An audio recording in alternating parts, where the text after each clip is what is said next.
Մայիսի 30-ին կեսգիշերին Ադրբեջանի զինված ուժերի ստորաբաժանումները կրակ են բացել Սյունիքի մարզի Խոզնավար բնակավայրի ուղղությամբ, ինչի հետևանքով վնասվել է բնակելի տան սանհանգույցը եւ խոցվել է մեկ մանր եղջերավոր կենդանի։ Հայաստանի պաշտպանության նախարարությունը ադրբեջանական կողմին կոչ է անում հետաքննել Խոզնավարի բնակելի տան գնդակոծման փաստը եւ հանդես գալ հրապարակային պարզաբանումներով։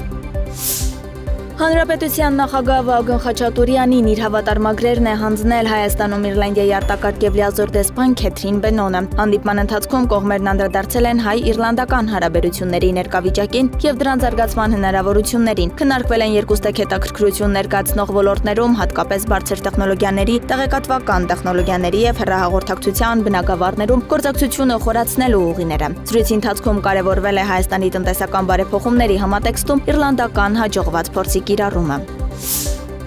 Անվտանգության խորհրդի քարտուղար Արմեն Գրիգորյանը հանդիպել է Եվրոպայի եւ Եվրասիայի հարցերով փոխպետ քարտուղարի տեղակալ Ջոշ Հաքի հետ։ Անդրադարձ է կատարվել հայ-ամերիկյան ամուր հարաբերություններին, մտքեր են փոխանակվել շարունակել սերտ գործողությունը տարածաշրջանային բարեկեցությունը, փոխկապակցվածությունն ու անվտանգությունը խթանելու ուղղությամբ։ Բաքվի դատարանում նախորդին շարունակվել է հայ գերիների Արցախի նախկին ռազմաքաղաքական ղեկավարության Արայիկ Հարությունյանի, Արկադի Ղուկասյանի, Բակո Սահակյանի, Դավիթ Իշխանյանի, Լյովա Մնացականյանի, Դավիթ Բաբայանի եւ մյուսների գործով դատավարությունը։ Նիստին մասնակցել են տուժողները, նրանց իրավահաջորդներն ու ներկայացուցիչները, նաեւ մեղադրվող կողմի դատախազները։ Պետական եկամուտների կոմիտեն արտաքին տնտեսական գործունեության մասնակիցներին տեղեկացնում է, որ մաքսային բարեփոխումների շրջանակում Հայաստանից արտահանվող ապրանքների մաքսային սպասարկումը երկրի ներսում 2025 թվականի հունիսի 1-ից կիրականացվի շուրջօրյա, առանց հանգստյան օրերի։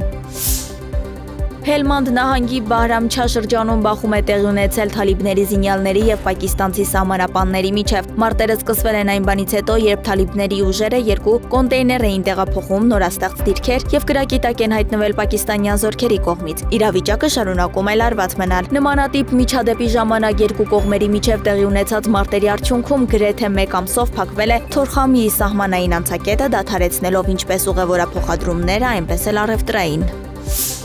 Գործարար Վրաստանի նախկին վարչապետ Բիձինա Իվանիշվիլու նախկին մտերիմ Գյորգի Բաչաշվիլին, որը վերջին մի քանի օրերին կալանքի տակ է Վրաստանում, դատարանի նիստում պատմել է իր երկիր վերադարձի մանրամասները։ Ես անմեղ եմ, ապացուցված է, որ ես Իվանիշվիլիի անձնական գերին եմ Վրաստանում եւ այսօր ուզում եմ ձեզ տեղեկացնել միջազգային խոշոր հանցագործության մասին։ Մայիսի 24-ին ինձ առևանգեցին արտասահմանից, ինձ աչքերը կապած պահել են 2 օր, այնուհետև տեղափոխել Այրզեն ավիաընկերության ինքնաթիռ եւ առևանգվածների հետ բերել Վրաստան։ Հանցավոր խմբավորումը, որն իրեն վրացական կառավարություն է անվանում, գերազանցել է ինքն իրեն, հայտարարել է Բաչաշվիլին։